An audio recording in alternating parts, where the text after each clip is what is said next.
Sakal Gunar Vande Guru Sri Charanaravindan.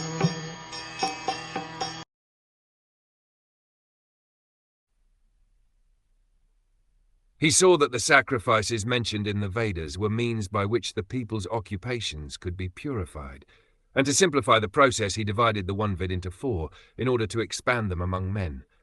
Formerly there was only the Veda of the name Yajur, and the 4 divisions of sacrifices were there specifically mentioned. But to make them more easily performable, the Veda was divided into 4 divisions of sacrifice, just to purify the occupational service of the 4 orders. Above the 4 Vedas, namely Yajur, Sam and Atharv, there are the Purans, the Mahabharata, Samhitas, etc., which are known as the 5th Veda. Sri Vyasadeva and his many disciples were all historical personalities, and they were very kind and sympathetic toward the fallen souls of this age of Kali.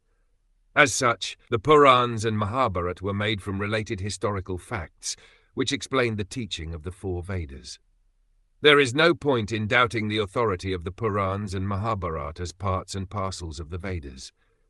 In the Chandogya Upanishad, the Purans and Mahabharata, generally known as histories, are mentioned as the 5th Veda. According to Srila Jiva Goswami, that is the way of ascertaining the respective values of the revealed scriptures.